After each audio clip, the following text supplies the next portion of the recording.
Hey, y'all, and welcome back to another episode of Fantasy Booking with Ringworm here at Flurry Sports. We appreciate you all so much for tuning in. If you'd like this, please check out our other video talking about how we would book the Wyatt Six debuting in WWE. Today, we are going to make an impact. Oh, damn. Yeah, we're making an impact. We're going to do TNA versus NXT. How would we book the crossover that is apparently already underway? WWE, TNA have both come out, announced a partnership. We've seen a couple trickles of talent here and there, primarily Jordan Grace coming over from TNA, the women's champion, both initially in the Rumble this year, which kind of started this rumor mill of, was this going to be a full-time partnership? Is it just Grace that's kind of getting the treatment here, which so far has kind of been what we've seen? We've had a few weird Brooke Jensen trying to matter, and I'm drunk, I'm at TNA, I'm in the crowd. I don't know if that's going to become anything, but how would I book this TNA NXT crossover? Most importantly, because I think this is leading to something kind of cool. NXT already has an event called Worlds Collide. Previously, this saw kind of where we would see an overlap between NXT and NXT UK. With that brand now dissolved, there's an opening here to bring back that show with TNA. I think this is exciting for a couple reasons, and I think it's lackluster for a couple of reasons. I think today what's exciting about it is I think TNA is a brand that holds a lot of cachet with fans. I think fans who really got into wrestling in the mid-2000s or who were into wrestling in the mid-2000s remember a time when TNA was perhaps the most interesting wrestling product in the United States, certainly the most interesting product in the United States outside of WWE, at least at times.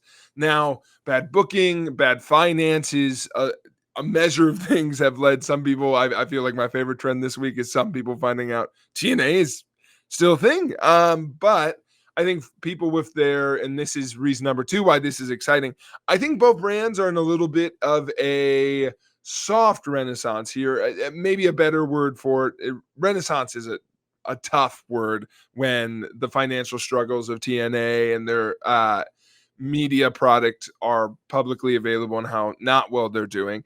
But in the ring wise, I think people are feeling pretty good about both products right now. I think where 2.0 was at for a time and then a little bit of a dip again. And now I think once again, there's some renewed energy. I think people are excited about this partnership. And TNA has a lot of folks who, while maybe not the biggest names to WWE fans or mainstream fans, which one of the issues we're going to cover here, so good in the ring. I think without a doubt, one of the companies that has like one of the best in-ring rosters consistency wise on the planet right now for its size. I think obviously no one can match WWE or AEW currently with their rosters, but TNA to do it at their scale, when you go down the list and see their short list includes Josh Alexander, Moose, Rich Swann,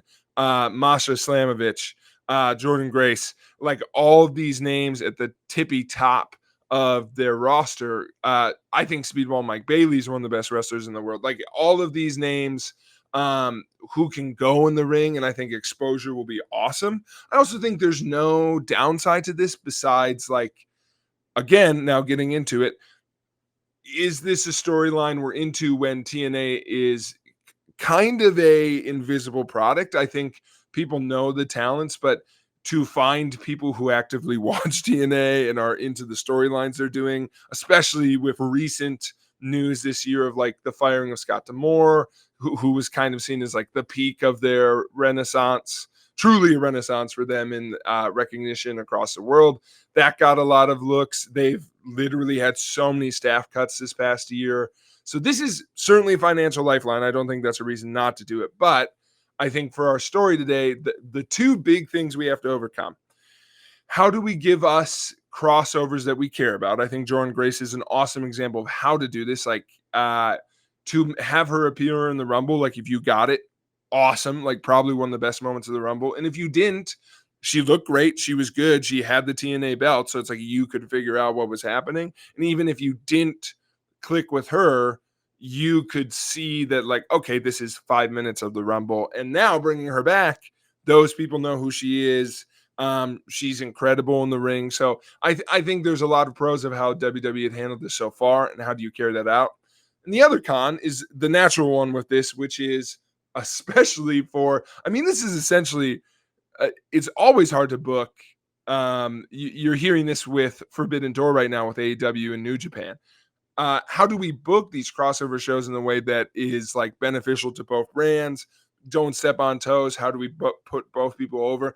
Now, how do we do that when it feels like one brand in NXT's case is clearly hosting because they're tied to WWE, so they are providing the platform, and I mean, essentially two developmental brands. That is not kind to TNA, but that level of exposure at the very least. I'm not implying that uh, that the talent on those brands are developmental, but I think it's safe to say the promotion is seen as like a feeder system at this point for other promotions to eventually work with or snipe talent or different pieces. So uh, rather than being the products themselves, people often go to. I mean, NXT is more sought out in a lot of those ways than TNA is. So with these two products, you're going to get people who want to watch this crossover who don't know anybody on either roster. So that will be something we have to talk about, along with like putting this over in a way that like maybe the brands would do. Obviously, it's, listen, I'm not paying attention to injuries today. Am somewhat, for this, I looked up some storylines, happenings in TNA to the best of my abilities, but I will be honest, I am a casual, you really need to check this match out from TNA at best at this point. Obviously, was super into it even after their boom period. I honestly was really into it when it was like, wow, this Sammy Callihan guy is really cool. He's not going to get old or anything. Or, oh, wow, we're getting mixed tender matches. I sure hope Austin Aries doesn't ruin it. So I really enjoyed them. I think they've been underrated for a long time. And for today, gonna try and give you a show that I think they could do. And honestly, I would be really excited about. I also hope that the outline for this would be something we could build to in the next 2 months, and would hopefully be the start of an annual tradition. So you're going to see some pretty even booking, some things that hopefully set folks up. The big thing I got for you today is not every person that I'm going to put on here is currently on one of these two rosters. That's going to be important for me, is that I think you need a little big name tie-in where it makes sense to bring in some viewers. I think some of the stipulations and things I'm going to tie in, you're going to be like, they're not going to do all those in the same show, or they wouldn't let that person lose.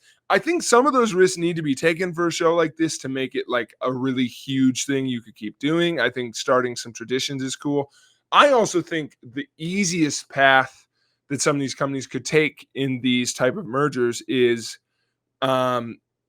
like if you show up right away and it's like these people can lose, then I think all bets are off in a really cool way. I think if both companies are like, yes, for this event, it is beneficial to us to like promote you all in a way that it's like, yes, they lost, but they lost to this worthy challenger from another brand, and promoting TNA or promoting NXT should hopefully not be at the other brand's detriment. So that's what we're going to try and do. And we're going to build off of where NXT starts. So mainly for this booking, a little different to what I did with the Wyatt booking, where that was more, here's the months that come up and promos. This is really a match card, and I'm going to go through how we get to those matches at Worlds Collide, and why I think those matches make sense and what we're kind of going for here. I also think, unlike that video and the one that I know is coming down the pipe, so you all get excited for that as well. It might have something to do with the bloodline. But with those type of ones, it's a lot of like trying to get in WWE's head. I think here we know that something is happening, and I don't want to get caught in the minutia of who they book, who wouldn't they. So this is my final reminder for you all. Hope you enjoyed the video. I hope you like. I hope you subscribe. Let me know who from the brands I missed or you would like to see. I can't get everyone from the rosters in. I think it's beneficial to leave some big names and obvious matchups off the card. For example, I'm not going to have either set of tag team champions participate in this one. There's a different tag team match I think you could bring in for a simpler build here. And while I think those teams, I mean, a great example of like, would I love to see Axiom and their team like get into a high flying matchup with maybe the Rascals or get Wesley involved with the Rascals? Uh, sure. I just also think that leave that for next time, and maybe this one, like, also you can't just, as I was building this, I was already like, God, I need like some bathroom breaks or some breathers to like hopefully no bathroom breaks, I guess. Like I think the cards on here make sense. I think the matches are all good, but it can't just be champion, champion, champion, champion. Because also some people got to lose.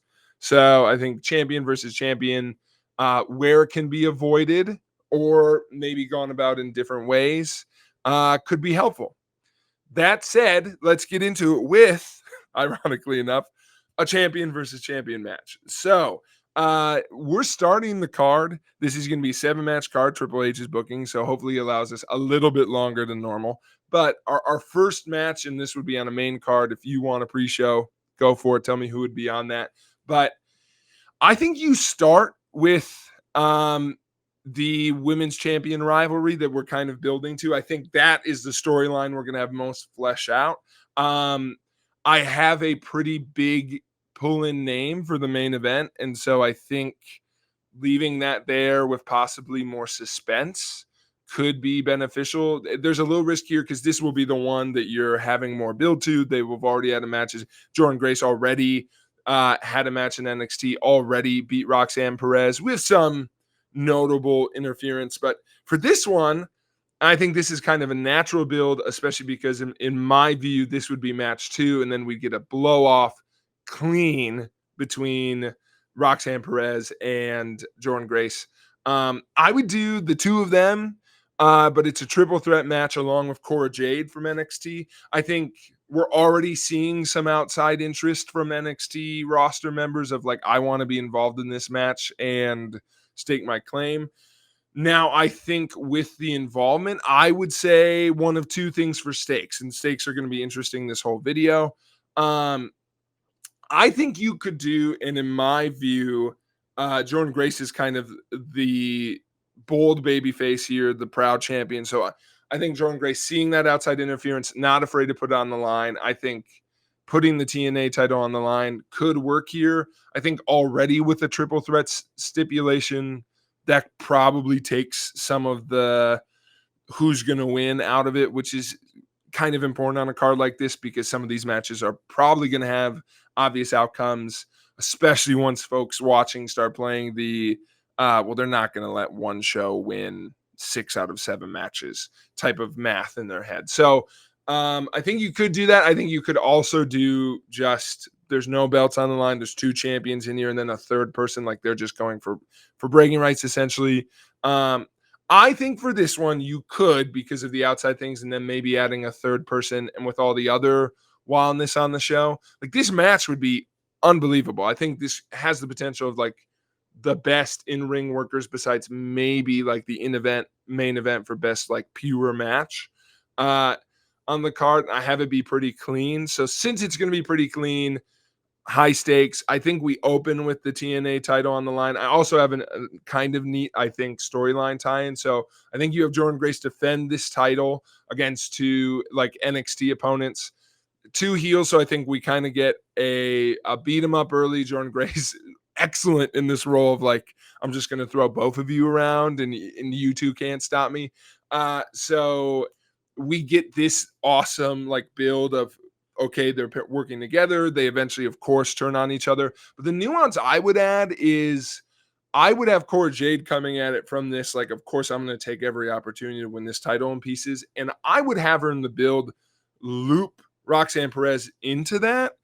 But I would get Perez. I like her heel character, but I'd have her have a little bit more pride. And I'd like the idea of like, no, like I want it, but like, I don't need to, like, I'm better. Why do you think I need to like go to all these levels? So I like the idea of her reluctantly coming into play, but honestly, I would have her pride kind of get the best of her. Like I see a moment maybe late where there's an opportunity for her to cut some corners, and I know it'll be no DQ, the triple threat. So we'll get creative here a little bit. But I think a moment where even she could like just take advantage of Jordan Grace being like knocked aside by Cora Jade or different pieces and going for that, and then taking that moment rather than like striking while everyone was at a weaker moment. And then Jordan Grace counters. I would have her in this one. You could go the easy route, you go the hard route. I would have her here pin. I would have Roxanne Perez like have it won if she had taken a lower option, but it's too much, and Jordan Grace counters and still pins Cora. I think that could make sense, both for this match and the story they're telling of like, I think you're going to need to rise to grace in that moment, rather than the other way around of like, okay, no, I need to like be at my best, maybe a little more baby face, like a little more like this, my pride is on the line and that's okay. And I think what I would like to see is now maybe at a TNA show, because they defended previously the title, Jordan Grace defended her title on an NXT show. Perhaps we see Roxanne Perez more desperate to prove now, like, okay, I've lost once, but outside interference, and I lost again in a triple threat. Maybe pinning her again makes more sense. It's like she keeps getting pinned by Jordan Grace. I actually like that more. And then to get a final, like, I need to prove it match where, again, she's a little more babyface, a little more prideful, not a full turn, but like you can tell that she's desperately like wants this to prove something. I think she has to put the NXT title on the line, and I think she has to do it on the TNA show. Kind of has to level those playing fields. And again, that's a booking for another time. I would probably have Perez win that one. But you can go a bunch. How crazy you're going to get with these, I think, is important. But for this first match, let's kind of lull people in, give them a really good match with an expectant outcome, but with the right outcome, and then build from there.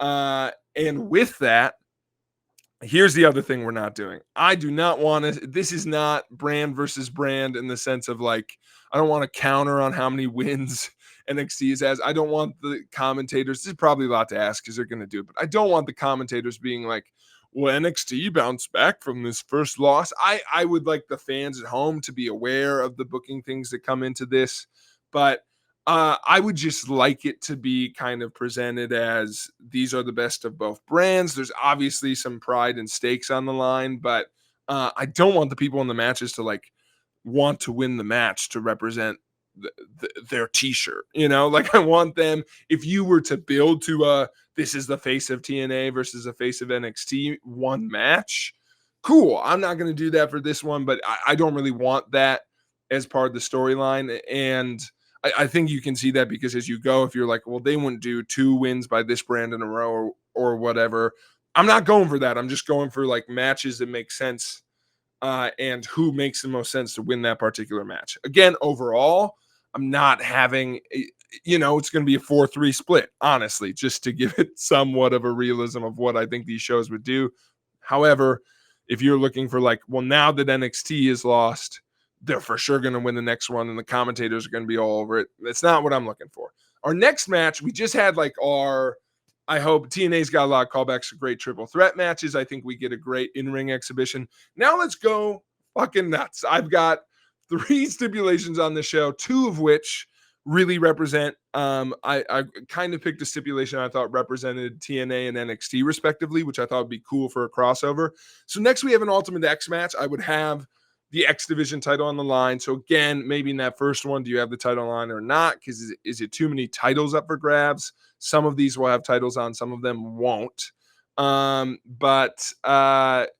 Yeah, I think for this one, I would have the title on the line because it's Ultimate X. I also want the X Division champ in it because it's Mustafa Ali. He's known to a WWE audience. I think he could have some awesome buildup of like, I prove I'm the best. Like I want to participate. I want to overcome. And I would have Mustafa go up against this crop. I think from TNA, I would have him joined by Joe Hendry and Chris Bay. I think Hendry is very popular with a wide range of folks right now, so I think WWE fans will recognize him a little bit. He's also just so fun, and in this kind of, yes, this type of match is always like, ooh, the spots. There's also so many like fun moments, and I think the spots of Joe Hendry taking a second just to get the crowd to do a sing along or get the arms going is needed here.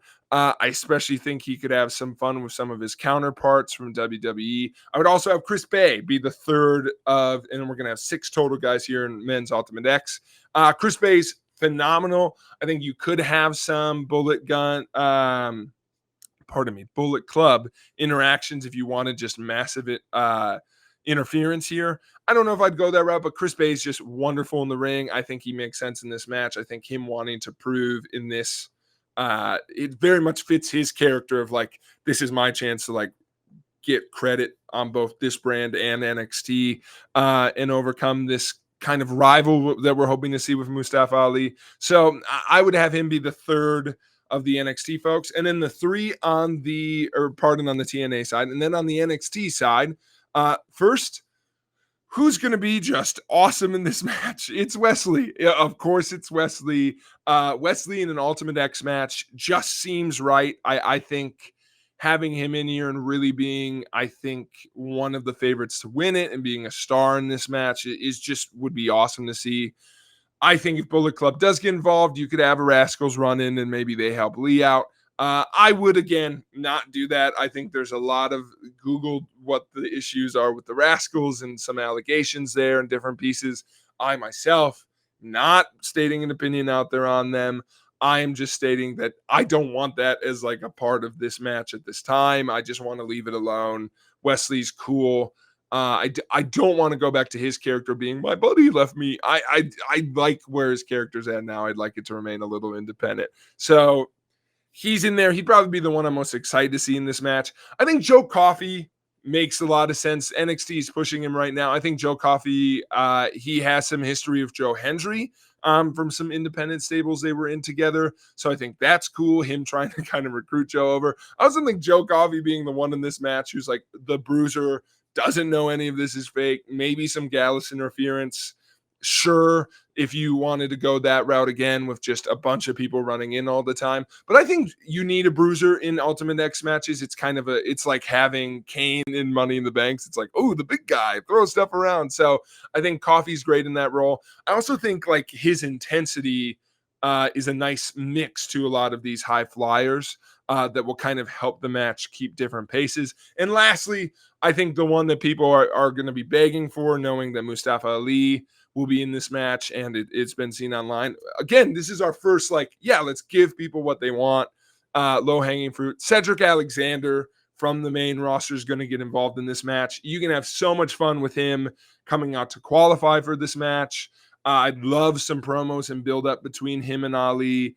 And I think the story of this match is like a lot of great moments in different pieces. I would kind of like it to keep coming back to Ali and Alexander. They just have such a great, like, friendly rivalry from their time in the Cruiserweight Classic and different things. And I know not everyone will know that, but I think you can get that across even in this match that, like, I want them to be a little too focused on each other, but I want the takeaway from this match to be that, yes, Mustafa Ali is going to get the win. He's going to retain his title here in this match. But I would love to see this is what you could build either for just a TNA program because Cedric's not doing anything, or for a future Worlds Collide rematch. Is I don't think jumping straight to Ali Alexander necessarily has that build right now, especially because Alexander's just not doing anything with NXT. Now, I'm not saying you can't do that at all. I've got people coming who aren't on NXT on the show. I just think this is, I want Ultimate X on the card. You still get those interactions and you build to that one-on-one, and that's even better now that you've had this groundwork that everyone can watch, you know, not 3 years ago when they were rivals in the Cruiserweight division on 205 Live. So that would be how I do it. So again, match 1 won by Jordan Grace. Match 2, Mustafa Ali. We now move on to match 3. And now I think, again, not that it's explicit, but I think it's pretty obvious at this point. Like, let's get a you're coming off of like maybe your best in-ring match and then an Ultimate X match. So let's slow it down a bit and maybe get a match that you would probably expect WWE to win. And I think that is where we have another group that's been on NXT, but they come in kind of a fun one. But I want to see Tyler Bate and Pete Dunne versus Speedball Mountain. Speedball Mountain is not TNA's best tag team. They're a weird, like, I feel like they're pretty new from what I've gathered, and just a weird matchup. I feel like they're just trying to find something for Trent Seven, formerly of Mustache Mountain, and Speedball Mike Bailey to do. So they paired those two together. Two fun wrestlers. Here's the thing.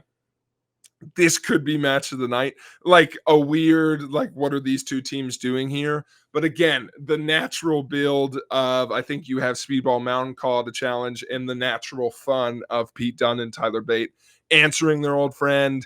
This is the level you want to see this reuniting on, right? Like, WWE has never really seen this trio as they should have. And so to give this nod on this type of show at this spot in the card feels great. I need Speedball Mike Bailey on the card. I just think fans seeing him and him getting some shine with a bigger audience is one of the big, huge things this show can do. Yeah, he's underrated as one of probably the best wrestlers in the world. So getting him in here, and I think very naturally, I would love a great like back and forth match, and I would love just like, I don't think Trent can do it. I think having it come down to like Trent and Bate, and then Dunne just takes Trent out, or Bate can put Trent away and Trent can't quite get it done, is a fun story that kind of writes itself. We've had the NXT past of like in those really underrated Undisputed Era Mustache Mountain matches of like Bate having to care too much for Trent. And now I think we could reverse that here and like Trent just not maybe having that in him this time around. And the last time we did this story, it was reversed. So I kind of like that. I think it's cool. And I just think this makes sense. I wanted a tag team match. And these are the kind of stories I feel like you have to find where it's like, yeah, I don't have to really invest too much time in building this. Of course, people will be interested in seeing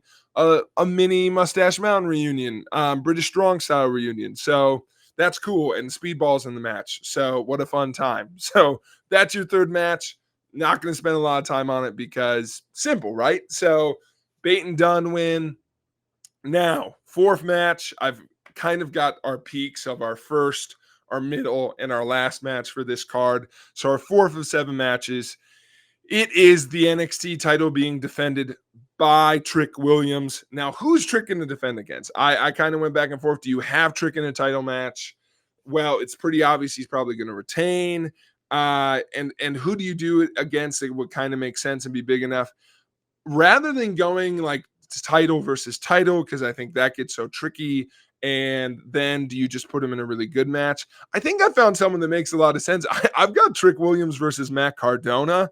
I think now this is not his current character, but he's always in a version of this. But one, I think Matt Cardona, formerly Zack Ryder, obvious, like WWE fans will go, gotcha. That's who that is. Cool. Check. His character is much different. So for TNA fans and indie fans, I am aware, and we're going to work on that. And a tie to that, his character that I feel like was most over on the indies, he was kind of doing the ultimate belt collector. He was grabbing all these titles I don't think people knew existed, intergender tag titles, internet titles, just all these things. He had an obscene amount of belts. I think tying that into the belt he never got was this NXT title, kind of a tie into like his hunt for a WWE title, I think is a very interesting story. So of course he'd want this opportunity. I think I'd have this be a freaking hard. Do you just go like death match? I think you go a really hardcore match. I think Trick is great. I think he's so over. He's gonna win, right? So I think we use this to build Trick in a way, and he just goes through hell. And I think like Matt Cardona being a crazy psychopathic, like I'm obsessed with getting this title, and I don't think you're like hardcore enough to hold on to it. I think Trick obviously in character would agree to that. I think he's been really good overall. as like a developmental brands champion. I think he's obviously still building. He's been best in the stipulation matches. I preferred his cage match with Mello to their first encounter. And I think what he's been lacking in a lot of ways is edge. And I don't want him edge Matt Cardona. There's a little crumb for gross wrestling fans like me, but I really do think that put Trick in a spot where he can be a little, less polished. This is going to be a beat 'em up. This is going to be, I honestly think 75% like Cardona kicking the shit out of him, but like Trick going to grosser and grosser spaces to like just win. Because I think the part of Trick's character I'd like to tie into is like, that guy's kind of a maniac. Like his big moments being spots where it's like, this guy kind of like, why is he so hard to kill? Like, and I think that being his story through deadline matches and Iron Survivor matches, I should say, in the cage, and him just overcoming beat up after beat up by Mello. Like, I think him just being honestly this athletic freak who also just like is he's kind of a badass, and I think he's very over, and that hides that sometimes, and he's very funny. But I'd like to bring that part of his character out more. So have him go against Matt Cardona. I do want I do want a light fixture to be broken, one of those light poles. That'd be awesome. Not like anything NXT fans have seen too often. I think it's a great change of pace for the show.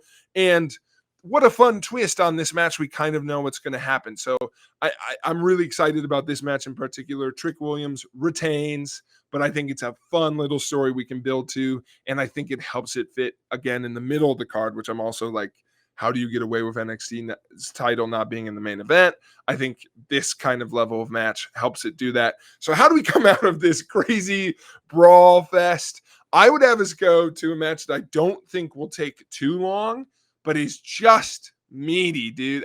This is one of the first ones people have seen. Just give it to us.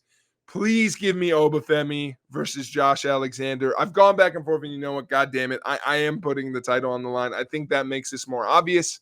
You could argue here, like, are we in a run? This is going to be the third match in a row that NXT wins. I've thought about flipping this with the next match, but I think you'll see why, because it's another stipulation match. So for this card, listen, I think Josh Alexander's a big enough name. Here's what you could do. No, I flipped on it. No title on the line. Let's put a little more suspense on it. I think also it makes sense because Oba has really had a character trait of like, you have to prove it. So I think him being the person who's like, I won't put my title on, like, I don't know who you people are. Like, I'm not going to do that. I will fight you, and if you like earn my respect, we'll talk about it. And I think Josh Alexander, God, this match is gonna rock. This is so good. I was like, is it fair to just put this in the middle of the card? But one, I'm gonna have them purposely leave some stuff in the tank in this match. I think this is just, oh my God, these two men are strong, kind of going back and forth. I think with Josh Alexander's recent health things, I want to play into that. Like, I want this to be like Oba, who is just, I want more eyes on Obafemi. I think Alexander, again, is a world champion level person. This builds Oba. I think it's fine for it to be clearance spots. I don't know if Oba's there. I think Oba being like, I'm not going to put my title on the line, I'm better than you, and realizing, oh my God, I am like, I'm the challenger here, is a cool storyline. And I would honestly have Alexander's back, or if you want to make it a knee thing for this match, kind of tweaked throughout, and I want it to be somewhat clear by the end that a fully healthy Josh Alexander probably would have had a different outcome, but Oba wins. And I would love the story here of like Oba being in denial that like very obviously in denial of like, yeah, I mean, I won. Why would I ever need to fight that guy again? Like, of course. And this is very much one, I think the next time you revisit this, one of these two has a world title, and Oba's got to put his money where his mouth is at like, oh shit, yeah, now that this guy's healthy, I don't know if I got his number. So I think that's fun. You get a great showing for Obafemi. Josh Alexander not being in a main event of this type of card is hard. But honestly, where he currently is in TNA and different things, I don't think he was in a spot to win. And if he was just going to like lose to Trick or something like that, I thought the Cardona storyline was better. And I think these two are just such a fun fit that this loss kind of also builds Alexander in a way. And honestly, when I'd have these two fight again, maybe they both have world titles. So that could be cool and how you do that, or Oba's holding it next time. And honestly, Josh could win that one. So that's some breadcrumbs for that. Now, what is our sixth match? What's this other stipulation? Well, what is the NXT stipulation we're going to take? I don't think they'd ever do this, but check the title. It's his fantasy booking. I'm going to do a women's Iron Survivor match. I think this cool crossover, having a Ultimate X and an Iron Survivor, having like the best of both worlds meet, is cool. The 5 competitors here, no titles on the line here, but I would say that the winner can challenge a champion from either brand. It is going to be from TNA, I'm going to have the TNA tag champs, women's tag champs in there because I like this kind of storyline that will kind of drive us through of Alicia Edwards and Masha Slamovich, who I love. I'm not going to lie. She's winning. I fucking love Masha, but she's so sick. But this tag team from TNA is going to kind of be the driving force of this match. So those two are in this. From NXT, Lash Legend, who's great in these matches, is good to showcase. And Sol Ruka, I kind of went with this is our exposure match. These are not champion level folks currently. I should say like main champion. Obviously, there are 2 champions in the match, but I like placing any of these could win. And who's our fun 5th one? She'll come back, right? Mickie James. Mickie James, of course, fits nicely into an NXT versus TNA card. I think big name value, fun. She doesn't need the win. Get her an Iron Survivor. Like, what a fun stipulation for those who don't know. Like, it's also, I would love many, many TNA jokes about how I would like TNA to joke that this is a worst version of King of the Mountain. It's definitely just a better version of King of the Mountain matches. But 2 folks are going to start in the ring. Slowly but surely, other people enter. The person with the most pinfalls at the end of a time limit is going to win. That's also why I have it at this spot on the card, because I think you could, after the last 2 matches, after Trick versus Cardona in a death match, and then Oba versus Alexander, I think let's start kind of slower. Let's start in a spot where it's okay if the crowd needs a breather. They'll come back by the end of this match, and now we're in a great place for our main event. So that's how come I have this spot for this big stipulation match. Also, no title. It's like kind of getting that spot. I think here, let's go fun. And I think you have Mickie James in to start. I think Mickie James versus Lash is kind of fun. I think Lash playing that heel and like playing up with Mickie is a fun way to go. Some big spots. It's a little like, do you save Lash because she's just this overwhelming presence and like you could get a lot of big spots out of her later? But I think have her start and like kind of being bamboozled by Mickie early is fun. I would have her start to get the advantage. I'm not going to go pinfall by pinfall here in this match. I've got some thoughts, but Lash is going to kind of be edging out Mickie James. Masha comes in, and I just want Lash and Masha to, I don't know, blow up the planet. Like, that'd be awesome. So don't blow up the planet, but like, have fun, get out there, just 2 specimens just throwing the shit out of each other. And I don't know, maybe throwing Mickie James around, kind of fun. So I think these 2 get into it. I'd like to see Mickie sneak out early lead, like having her kind of in that spot is cool. And then I think have Alicia Edwards come in. And then we start to see this plan come into action, right? Of like, I think you have Edwards kind of running the show a little bit. That seems to be the dynamic I picked on from their team of like, their plan is that one of them is going to win this match. I think Edwards thinks it's going to be her. And they start to kind of pick up wins.